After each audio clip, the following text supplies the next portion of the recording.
Good afternoon, Clarets. Let's do another post-weekend ponder, shall we?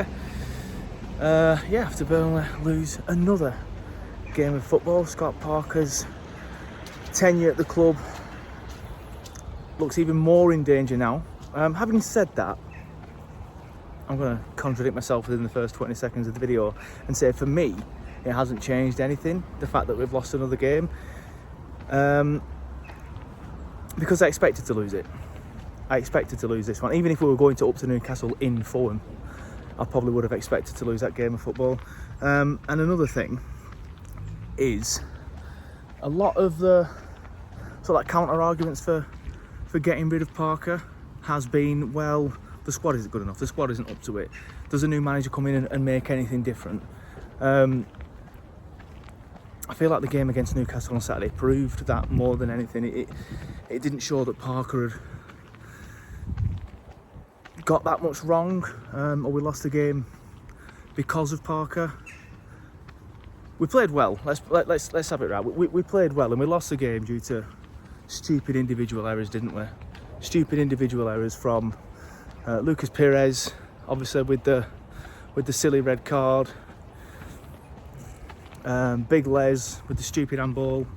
It's just moments of madness that lost us that game of football more than anything else. So you can't really. What I'm saying is, in a long-winded way, is you can't really put the blame for Saturday on Parker. You can't. I feel like it was an example of the players either not being good enough or making silly mistakes, just like Tuanzebe did against Brentford. But we're at the stage now where it's 6 defeats in a row, and it's very difficult to see Burnley getting out of the trouble that they're in. It's very difficult to see where the next points come from. I mean, I think we have a good chance of beating Fulham. Let's be honest, because we have to. But having said that, they're a good side. Like they're no mugs. Like, did you see the goal that they scored yesterday? I don't know who they played against. Were it Palace? Harry Wilson with a great finish. A good little build-up play as well. It weren't just a moment of individual quality. It was a moment of individual quality, and it was good build-up play.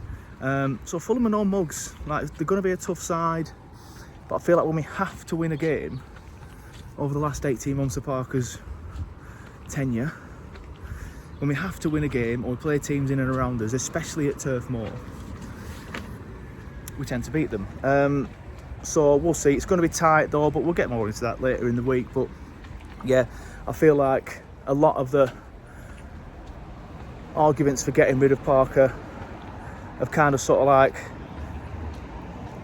should I say not getting rid of Parker, sorry, have kind of sort of like been proved this weekend, because I don't feel like he got much wrong. A lot of people, and we mentioned this on the full-time show, but a lot of people spoke about the changes that he made to the squad, because obviously he made 4 changes. So the lesser spotted Mike Trezor on the bench,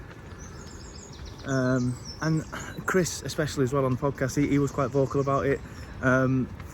He sort of like said it reeks of desperation, and not for me. I feel like he's damned if he does and he's damned if he doesn't with situations like this, because at that point we'd lost 5 games in a row, right? Everybody understands that you need to make changes. Everyone's calling for changes, whether it be the manager or whatever.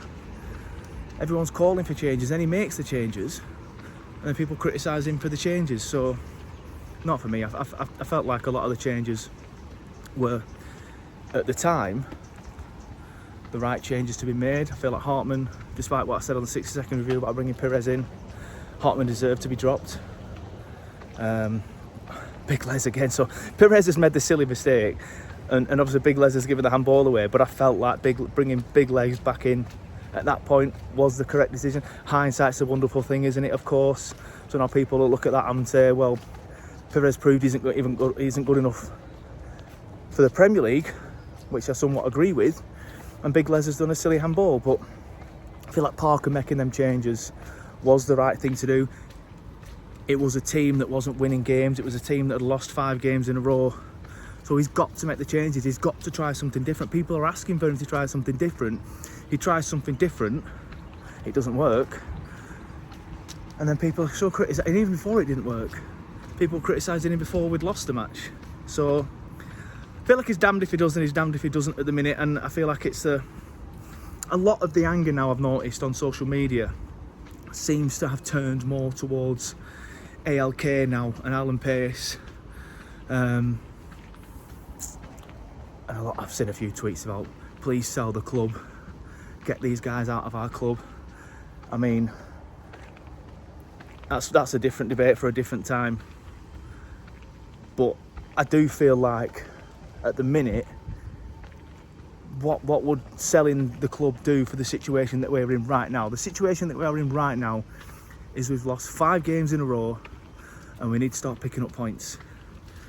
And while I have just said what I've said about I don't think you can pin this weekend on Parker, because I don't. I feel like this weekend's... Hi mate! No idea. I feel like this weekend's result wasn't because of Parker, it was because of the players. I still feel like if he loses on Saturday against Fulham, he's got to go. Personally, that's my opinion. Because even though it's on the players, even though you could argue that the players aren't good enough and the players are making the mistakes and somebody coming in wouldn't make that much difference, something's got to change, or else it's going to end up in relegation and sliding all the way back down to the Championship.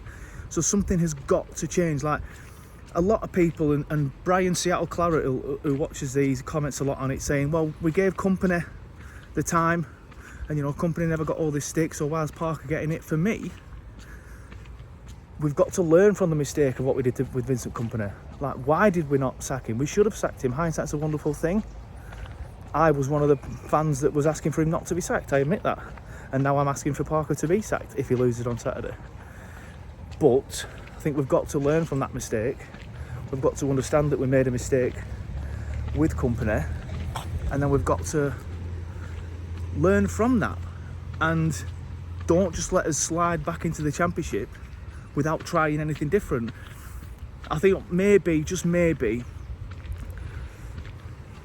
a change of manager might just inject a little bit more, so like a little bit more, like, right, we need to get this sorted. A new voice sometimes can just work. Look at like what's Moyes done that different at Everton to what Dyche did? Not that much, but he's getting results. It's a new man with new ideas, and I think maybe a new man with new ideas might give us that new manager bounce, and we might be and that will give us something to build on. But I don't want that to happen. I want Parker to turn it round. I want to get the 3 points on Saturday, and then after that, if he does get 3 points on Saturday, I think he keeps his job.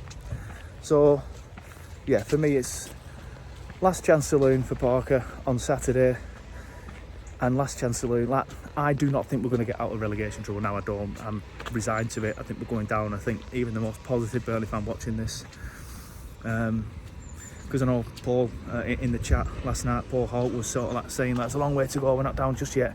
I think even the most optimistic fans like Paul and like Graham on Facebook, both great lads by the way, will probably resign themselves to relegation if we lose against Fulham on Saturday. So it's the last chance saloon for Parker, in my opinion. It's a must-win game on Saturday that we have to win, and it's a last chance saloon, I think, for relegation. We get a win against Fulham.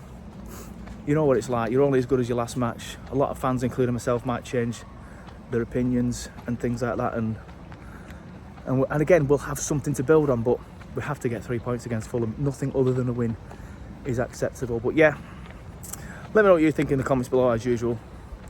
Give the video a like if you haven't already. If you're not subscribed, please do.